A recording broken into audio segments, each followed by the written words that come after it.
कि जो भारत ने 10 तारीख को, दैट इज कल, जी, पिछले कल जो ब्रह्मोस मिसाइल चलाई है, जिससे ये 4-5 जगहों पे हिट किया है, उससे पाकिस्तान बुरी तरह से घबरा गया कि अगला अटैक इनकी न्यूक्लियर फैसिलिटी पर हो सकता है भारत का। इसलिए वो भागता हुआ अमेरिका के कदमों पे लेट गया कि आप हमें बचाओ। कि भारत की सेनाओं की धमक उस रावलपिंडी तक सुनी गई जहां पाकिस्तानी फौज का हेडक्वार्टर।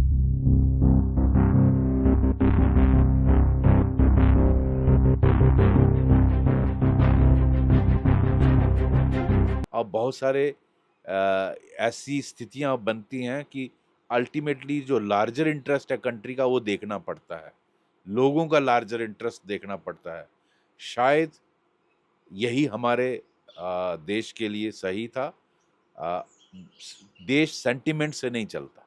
आपको फैसले सेंटिमेंट को हटा के, आप अपनी भावनाओं को हटा के करने पड़ते हैं।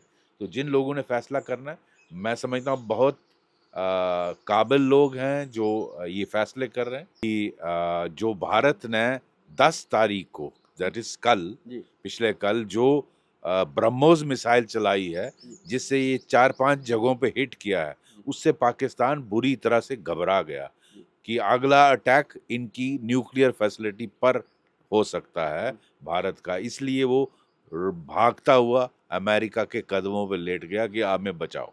जो भारतीय एयरफोर्स ने हमला किया वो शाहबाज एयरबेस पे किया, चगाई की पहाड़ियों में किया। इन एयरबेस का मतलब आप समझते हैं, पाकिस्तान के परमाणु हथियार वो किसी से छुपे नहीं है कि उसने कहाँ छुपा के रखे हैं। और भारतीय एयरबेस ने वहीं जाके हमला किया जहां उनके परमाणु हथियार थे। अब इस पर पाकिस्तान जल्दी से अमेरिका के पास भागा और कई देशों के पास भागा। उनको लगा था कि अगला 1 घंटा 2 घंटा और भारत को अगर मिल गया तो उनके परमाणु हथियार नष्ट हो जाएंगे। और भारत में भी इतने एक्सपीरियंस नेता हैं, इतने एक्सपीरियंस लोग हैं, उनको भी ये चीज़ पता थी अगर परमाणु हथियार पर हमला हुआ उसका जो रेडिएशन है वो केवल पाकिस्तान को बर्बाद नहीं करेगा, वो साउथ एशिया के सभी देशों को कहीं ना कहीं अफेक्ट कर सकता था। भारत का जो हिस्सा है बहुत बड़ा उसको अफेक्ट कर सकता था। दोस्तों नमस्कार, मैं हूं रोहित शर्मा और आप देखना शुरू कर चुके हैं हिंदुस्तान 9 न्यूज। सीज फायर हो गया है। अब भारत में दो तरह के चेहरे आपको दिखाई दे रहे हैं और दो तरह के लोग भी दिखाई दे रहे हैं। एक तरह के लोग ऐसे हैं जो कह रहे थे से नो टू वॉर, और अब वही लोग कह रहे हैं कि ये क्या कर दिया। और दूसरी तरफ इतना सब कुछ होने के बाद भी एक्सपेक्टेशंस वाले चेहरे हैं जिनकी उम्मीदें कुछ ज़्यादा थी, चाहते थे कि कुछ ज़्यादा हो जाए। ये 9-10 ठिकाने 200, 250, 500 आतंकवादी मरे, उससे कहीं ज़्यादा चाहने वाले भी लोग थे। लेकिन इन सब के बीच में लगातार कश्मीर के हालत और पाकिस्तान के टेररिज्म को झेलने वाले एसपी वैद जी मेरे साथ हैं। जम्मू कश्मीर के डीजीपी रहे हैं। उनसे थोड़ा सा मैं समझूंगा कि जम्मू कश्मीर का और इन सब चीज़ों का हालातों पर क्या फ़र्क पड़ेगा। सर आपका बहुत बहुत स्वागत है हिंदुस्तान 9 न्यूज़ पर। नमस्कार। सर आप इसको कैसे देखते हैं?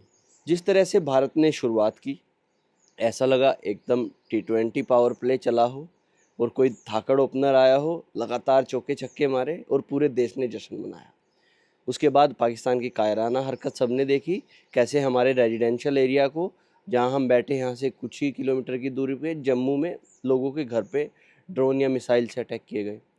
फिर बीच में अमेरिका आया और एक सीज फायर हो गया। इसको आप कैसे देखते हैं? थोड़ा सा इस पे मैं जानना चाहूँ। देखिए, ऐसा है, एज ए भारतीय देश से होते हुए, एज ए भारतीय, एज ए इंडियन, मेरा भी सेंटिमेंट ये था कि अब जो पाकिस्तान की हैमरिंग हो रही है, ये 2-4 दिन और चलनी चाहिए थी, कंटिन्यू रहनी चाहिए थी। और खासकर 10 तारीख को, 7 तारीख को तो हमने हिट किए उनके सारे जो टेरर कैंप्स थे, और उसमें जितने भी मरे, वो तो बहुत अच्छा ऑपरेशन हुआ, प्रिसाइजली हिट किया। लेकिन कल जो 10 तारीख को जो ब्रह्मोस मिसाइल हिट की है, उससे इनके एयर बेसिस जो हैं 4-5 बुरी तरह से ध्वस्त हो गए। तो वो देखने में बहुत अच्छा लग रहा और हर एक का सेंटिमेंट था कि 2-4 दिन और चलता ये तो पाकिस्तान जो कल ब्रह्मोस लगने के बाद दंडवत प्रणाम करने लगा अमेरिका के पास लेट गया कि आप भारत से हमें बचाइए, यही आप भारत के कदमों में आता और बोलता कि हमारी जान बख्शो। तो मुझे लगता है ये मेरा सेंटिमेंट है, सभी भारतीयों का है और इवन जो लोग हमारे लिए फैसला ले रहे हैं, चाहे वो प्रधानमंत्री जी हैं, उनकी टीम है, डिफेंस मिनिस्टर हैं, एनएसए हैं, सभी सेना प्रमुख हैं, उनका भी शायद यही सेंटिमेंट होगा। लेकिन इंटरनेशनल पॉलिटिक्स में बहुत सारी इन इनपुट्स होते हैं जो शायद हमको मालूम नहीं, उनको मालूम है और बहुत सारे ऐसी स्थितियां बनती हैं कि अल्टीमेटली जो लार्जर इंटरेस्ट है कंट्री का वो देखना पड़ता है, लोगों का लार्जर इंटरेस्ट देखना पड़ता है। शायद यही हमारे देश के लिए सही था। अ, देश सेंटिमेंट से नहीं चलता, आपको फैसले सेंटिमेंट को हटा के आप अपनी भावनाओं को हटा के करने पड़ते हैं। तो जिन लोगों ने फैसला करना है, मैं समझता हूँ बहुत काबिल लोग हैं जो ये फैसले कर रहे हैं और हमें उन पर भरोसा रखना चाहिए। लेकिन यस, अगर आप मेरे से पूछेंगे, मैं भी यही चाहता था कि आप सेना को फ्री हैंड दिया था, 2-4 दिन इनकी पाकिस्तानियों की अब हालत खराब करनी चाहिए थी और ताकि ये जो नैरेटिव चलाएंगे ना कि हम जीत गए और ये झूठ बोलने में एक्सपर्ट हैं, वो इनका ध्वंस हो जाता और आपके कदमों में लेटे हुए मिलते। ये फर्क था। जी। देखिए आप लगातार आपने झेला है, चाहे इनकी सेना हो, इनका टेररिज़्म हो या फिर इनकी एजेंसियाँ हों, वो सब आपने झेली हैं, करीब से देखी हैं। थोड़ा-सा मैं टेक्निकल आपसे समझना चाहूँगा। देश भर में लोग अब इमोशन में बह गए हैं। हो सकता है कि प्रधानमंत्री को गाली भी दे रहे हों कि ये क्या कर दिया, सब कुछ सही चल रहा था। जितना मैंने अब तक पढ़ा है, थोड़ी-सी रिसर्च अपनी की है, भारतीय एयर फ़ोर्स ने जो पाकिस्तान का सको जकोबाबाद में कोई एयरबेस है, शाहबाज एयरबेस है और दूसरा एक एयरबेस और है इनका, वहाँ पर माना जा रहा है कि इनके जो परमाणु हथियार हैं, वो वहाँ पर ये रखे थे, वो चगाई की पहाड़ियों में कहीं है और उस पर भारत एयरफोर्स ने हमला किया है और उसके ये लग रहा था कि अगर 1-2 हमले और हो जाते, तो वो इनका परमाणु भंडार और इनके असले सब नष्ट हो जाते। उसका रेडिएशन का खतरा देखते हुए भी ये सीज फायर किया गया होगा। ऐसा कुछ हो सकता है लोग गाली तो दे सकते हैं मोदी को, लेकिन ये एक टेक्निकल पॉइंट हो सकता है। ये मुमकिन है क्योंकि मैंने कहीं ये पढ़ा है, शायद आज ही चल रहा है इंटरनेट पे कि जो भारत ने 10 तारीख को, दैट इज कल, जी, पिछले कल जो ब्रह्मोस मिसाइल चलाई है जिससे ये 4-5 जगहों पे हिट किया है, उससे पाकिस्तान बुरी तरह से घबरा गया कि अगला अटैक इनकी न्यूक्लियर फैसिलिटी पर हो सकता है भारत का, इसलिए वो भागता हुआ अमेरिका के कदमों पे लेट गया कि आप हमें बचाओ। और आ, क्या मजबूरियां सरकार की रहती हैं वो हमको मालूम नहीं, बिकॉज दुनिया नहीं चाहेगी कि न्यूक्लियर रेडिएशन पूरे वर्ल्ड में फैल जाए, तो ऑब्वियसली उसकी मजबूरियां हो रहती हैं। तो ये मुमकिन है कि पाकिस्तान इस वजह से रैटल हो गया और भारत की तीनों सेनाओं ने पाकिस्तान को रैटल कर दिया जी, और ये बहुत इम्पोर्टेंट मोमेंट थी। मैं समझता हूँ कि 7 तारीख और 10 तारीख को जो हमारा रिस्पांस था वो पाकिस्तान के लिए एक बहुत बड़ा सबक था। हाँ, वो आप नैरेटिव चलाएंगे कि हमने भारत का ये कर दिया, वो बकवासबाजी, लेकिन फैक्ट ये है हमारा जो एयर डिफेंस सिस्टम था वो इम्प्रेग्नेबल था। वो उसका जितनी तारीफ की जाए उतनी कम है क्योंकि हज़ारों की तादाद में लोग मर सकते थे लेकिन कोई नुकसान नहीं, खास नुकसान नहीं हुआ। हाँ, कुछ लोग हमने लूज़ किए बॉर्डर शेलिंग की वजह से, वो हमारा नुकसान हुआ, खासकर पुंछ में और ऊड़ी में और राजौरी में। तो बाकी जगहों पे भी हमारा नुकसान कुछ हुआ, लेकिन पाकिस्तान को एक सबक सिखा दिया। लेकिन मैं इसमें एक इम्पॉर्टेंट बात कहना चाहता हूँ। आप इसमें आपके थ्रू देशवासियों को बताना चाहता हूँ, जो भारत का स्टेटमेंट आया, वो बहुत अहम है। इस एग्रीमेंट से पहले उसमें कहा गया है कि any act of terror from Pakistan now will be taken as act of war. उसका मतलब ये हुआ कि भारत ने कंडीशन रखी। ये मेरी अंडरस्टैंडिंग है, मुझे किसी ने बताया नहीं कि आप जो भी मध्यस्थता कर रहा था, यूएसए कर रहा था, जो भी कर रहा था, उसको ये कहा है कि आप पाकिस्तान को कहिए टेररिज्म बंद करे, क्योंकि इस स्टेटमेंट का मतलब है कि एक और पुलवामा या एक और पहलगाम का मतलब ये है कि Bharat reserves the right to hit you. उसको भारत एक जंग समझेगा और आपको अटैक करेगा। तो पाकिस्तान अब 10 बार सोचेगा इस तरह का हमला करने के लिए, कोई टेरर इंसिडेंट। इसका ये भी मतलब हुआ कि पाकिस्तान को अपनी वो जो पॉलिसी है, जो कई सालों से चल रही है, ब्लीड इंडिया बाय 1000 कट और using terrorism as instrument of state policy, वो बदलनी पड़ेगी। जी। अगर वो रहेगी तो आप टेरर इंसिडेंट करोगे, भारत अटैक करेगा। तो ये रूल्स ऑफ ग्राउंड रूल्स को बदल दिया भारत ने। मैं समझता हूँ अगर ये मेरा गैस सही है तो ये बहुत बड़ी कामयाबी है भारत सरकार की और भारत पूरे देश की, क्योंकि पाकिस्तान को आपने बाइंड डाउन कर दिया कि टेररिज्म को बंद करो। जी। अगर नहीं करता है तो आप उसको अटैक कर सकते हो। तो ये मैं समझता हूँ भारत की और भारत की सरकार की बहुत बड़ी कामयाबी। मैं अभी कश्मीर में लगभग 11-12 दिन रहा पहलगाम के अटैक के बाद, और मुझे कुपवाड़ा के कुछ गाँव में मैं गया जहाँ से कोई इनका एक संगठन चलता था, कोई जैश इस्लामियत करके, कुछ जमात इस्लामियत करके, उनके वहाँ पे चीफ वगैरह रहते थे। वहाँ किसी ने मुझे बताया कि जो ओजीडब्ल्यू हैं, उनकी संख्या बहुत ज़्यादा बढ़ गई है कहीं न कहीं, पाकिस्तान ने उनको यहाँ पे बहुत डेवलप किया है। हो सकता है कि भारत ने ये भी एक कंडीशन रखी हो, जो ओजीडब्ल्यूज हैं, जो कश्मीर में कहीं न कहीं पाकिस्तान ने डेवलप किए हैं, कि उनको अब रोका जाएगा, उनको ख़त्म किया जाएगा, उनको नकारा जाएगा?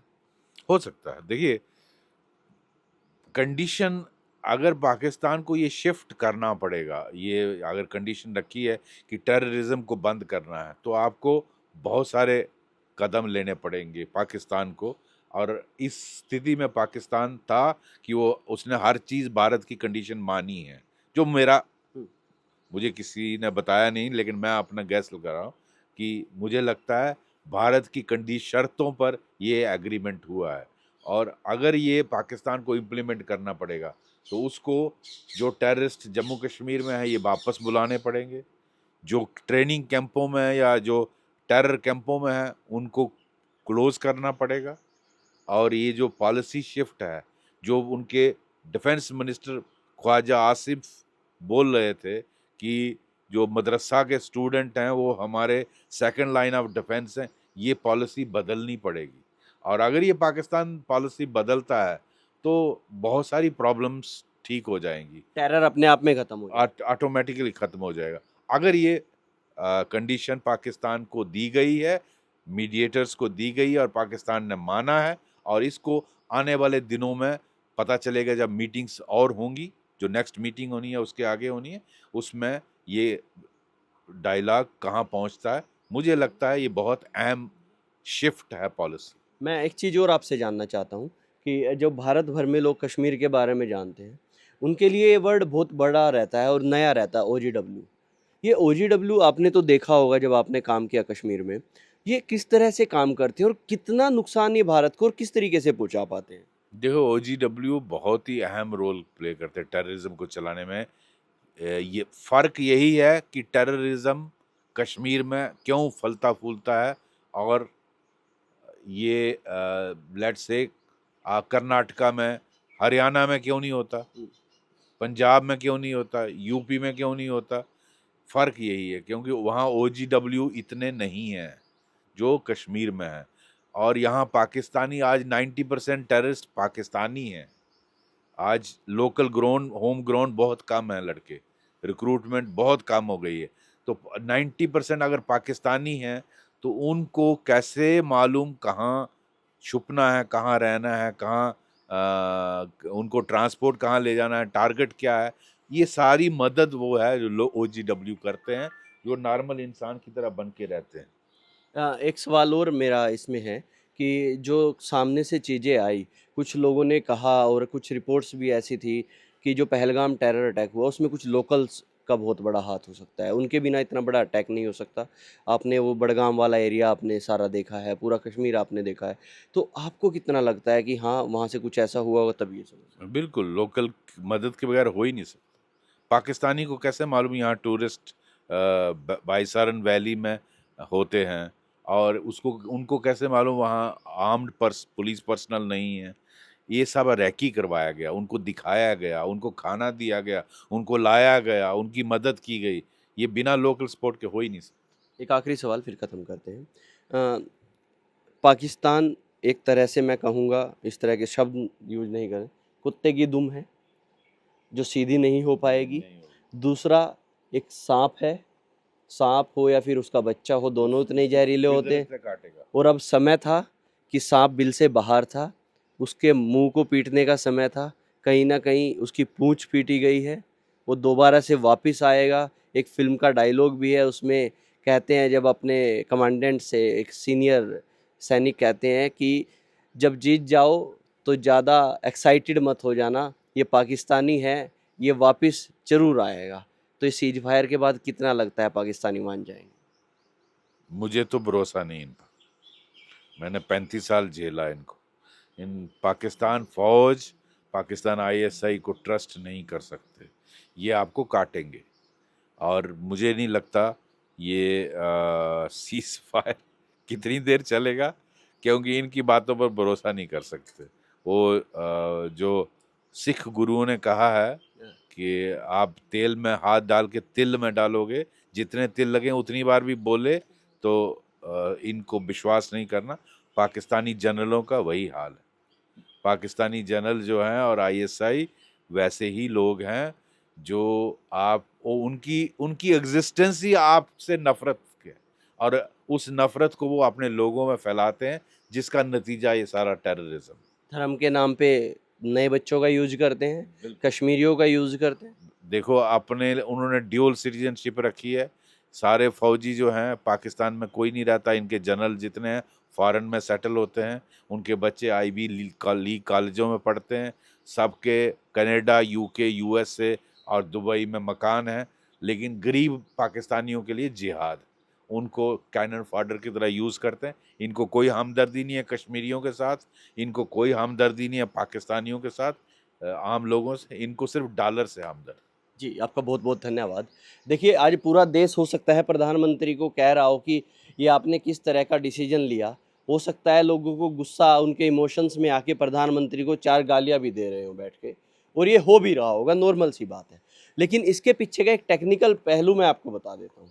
जो भारतीय एयरफोर्स ने हमला किया, वो शाहबाज एयरबेस पे किया, चगाई की पहाड़ियों में किया। इन एयरबेस का मतलब आप समझते हैं, पाकिस्तान के परमाणु हथियार वो किसी से छुपे नहीं है कि उसने कहाँ छुपा के रखे हैं, और भारतीय एयरबेस ने वहीं जाके हमला किया जहां उनके परमाणु हथियार थे। अब इस पर पाकिस्तान जल्दी से अमेरिका के पास भागा और कई देशों के पास भागा। उनको लगा था कि अगला 1 घंटा 2 घंटा और भारत को अगर मिल गया तो उनके परमाणु हथियार नष्ट हो जाएंगे। और भारत में भी इतने एक्सपीरियंस नेता हैं, इतने एक्सपीरियंस लोग हैं, उनको भी ये चीज़ पता थी अगर परमाणु हथियार पर हमला हुआ, उसका जो रेडिएशन है वो केवल पाकिस्तान को बर्बाद नहीं करेगा, वो साउथ एशिया के सभी देशों को कहीं ना कहीं अफेक्ट कर सकता था। भारत का जो हिस्सा है बहुत बड़ा, उसको अफेक्ट कर सकता था, बांग्लादेश के हिस्से को अफेक्ट कर सकता था, उधर जाके आप देखें चाइना में कुछ हिस्से को अफेक्ट कर सकता था। ये सब इसके पीछे एक रीजन रहे होंगे, और पाकिस्तान अपनी कुत्ते वाली दुम दबा के भागा अमेरिका के पास कि भैया अब हमारा समझौता करा दो, भारत से बचा लो, मोदी से अब हमें बचा लो। ये सब एक पीछे की कहानी हो सकती है कि ऐसा हुआ हो, ये सब चीज़ें हो सकती हैं। अब तक के लिए इतना ही। मैं हूं रोहित शर्मा, आप देख रहे हैं हिंदुस्तान 9। जय हिंद।